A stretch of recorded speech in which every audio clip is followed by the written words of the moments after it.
NBC News has now confirmed Donald Trump has been indicted. He has been summoned to appear on Tuesday. It turns out this time he was not crying wolf. He was accurate. I want to go to Ryan Riley, who is one of our justice reporters. Ryan, give us the full update. I have given the summary. That's right. I mean, we don't have the specificity of thus far, but he will be in court on Tuesday. I mean, this is a really historic moment, something we were sort of waiting on pins and needles all day for potentially at the Justice Department. But, you know, it was kind of quiet there. And I think that that's sort of an indication of the way that they've handled this probe. They really have followed the guidelines to the book here. And I think some of the stuff that we saw come out and even the indications that we saw that this was happening in Miami was pretty late in the game that reporters really got a sense of that fact that was happening out of Miami, that this had all sort of moved, because that's a sort of what ended up happening. They used D.C. as sort of an investigative grand jury and eventually moved all of this down to Miami, where most of the alleged crimes actually took place. So, you know, this is confirming what Donald Trump has said on his social media, and every indication is that the former president of the United States, Donald Trump, has become the first former president to face federal charges, twice impeached, charged on the state level. Here we are, charged with federal crimes. And it is a moment. This is an historical moment. This has never happened to a former United States president. And cue Rachel Maddow. When something this historic happens, there is one person that we all, I think, want to hear from. Rachel Maddow is on the phone. Rachel, what do you make of this news that NBC News has now confirmed that Donald Trump has been indicted in the documents mishandling case? Well, Joy, it's one of those days when you both think, like, wow, this is happening in my generation, in my lifetime. We're the first people to see federal criminal charges against a former president.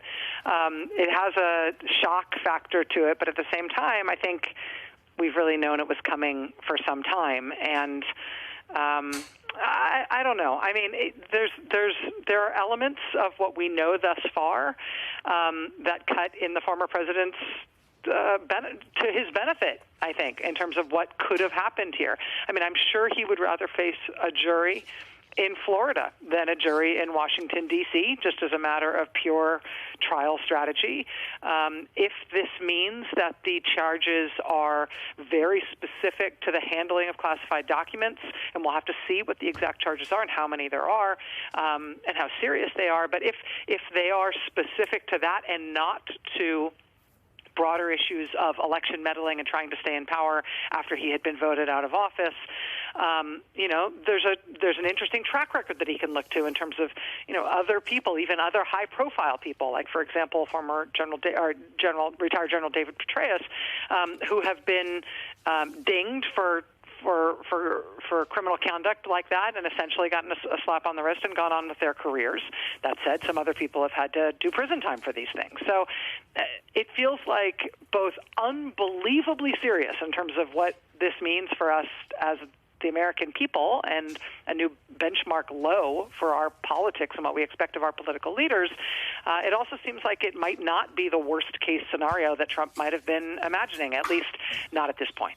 You know, the one time that we came close to an historic moment like this, obviously, was Richard Nixon, who, you know, we all have interviewed former prosecutors on that case who were very clear that he would have been indicted, but for the intervention, you know, of the succeeding president who pardoned him. And then, of course, there was Spiro Agnew, who was also indicted. But this feels like it is on a sort of level of its own, Rachel, because this does also involve the national security of the United States and the casual treatment of our national security by a president who, for whatever reason, whether it was just for braggadocio to prove a point against General Mark Milley, or for whatever reason, did seem to sort of abrogate to himself the authority and power, even after he wasn't president anymore, to use our national security for himself. That is just on a different level from even the worst things that Nixon did.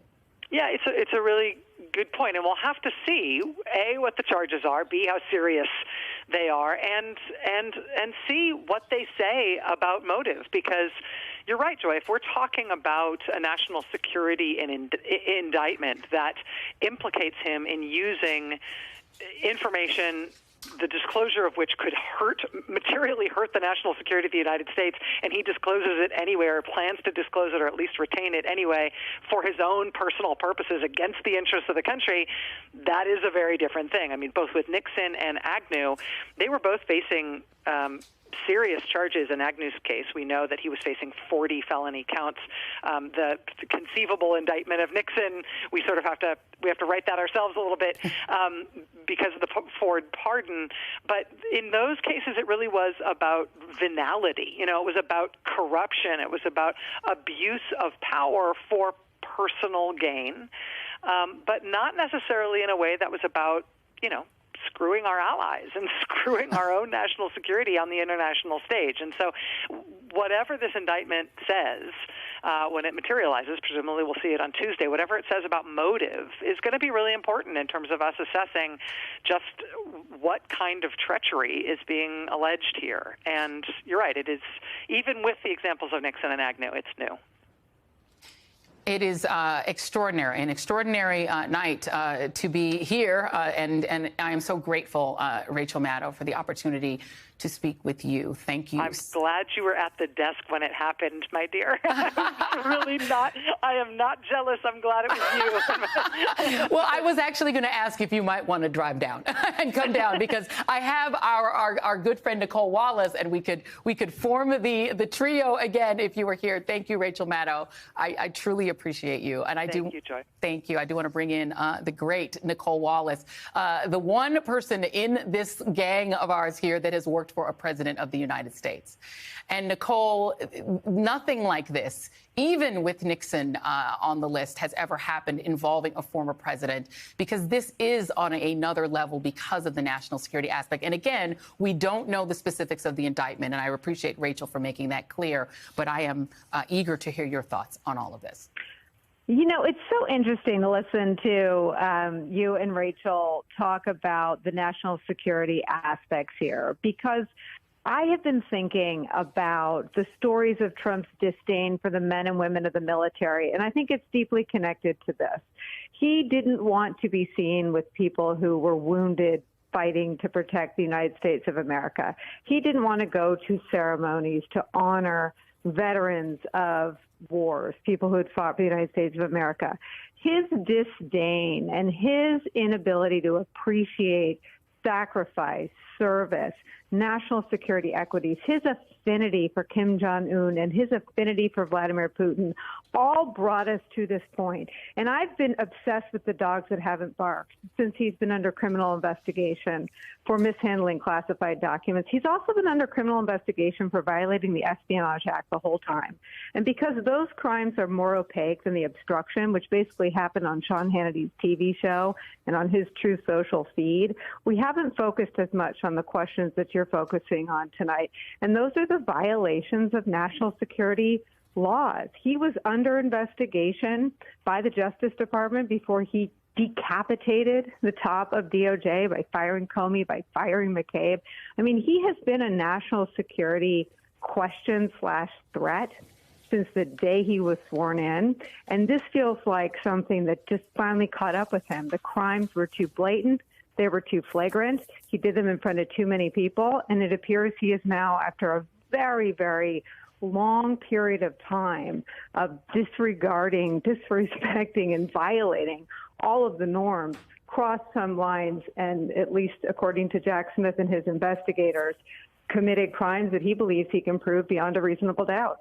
And what do you make of the fact that we talked a little bit about the deference that the DOJ, has for the president, the OMB memo that says you cannot indict a sitting president? Donald Trump was protected as he was clothed in the power of the presidency, but he used that on January 6th to try to stay in power, to essentially say that he was a king, that he was above the Constitution. That is the dog that hasn't hunted. We don't know what the specifics of this indictment are, but we're presuming that it has to do with the documents case. There is the other piece of what Jack Smith is investigating, which is the criminality around January 6th, for which a lot of Oath Keepers and Proud Boys are about to be sentenced or have been sentenced for seditious conspiracy.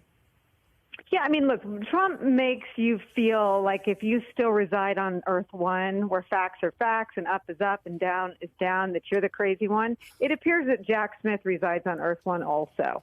And whereas Mueller, spent 23 months and from the gate was hemmed in by the OLC memo that said you can't indict a president, it also impeded his ability to articulate the crimes that Trump had committed, that he discovered in his 23-month-long investigation. As you're smartly pointing out, all of the shields of the presidency, which he perverted and exploited to do what I think we all see that he did. He used them to protect him from wrongdoing, not to protect the office. That's why that memo existed. It didn't conceive of Donald Trump when it was created. But I think we're seeing what he looks like and what the rule of law might look like without some of those protections.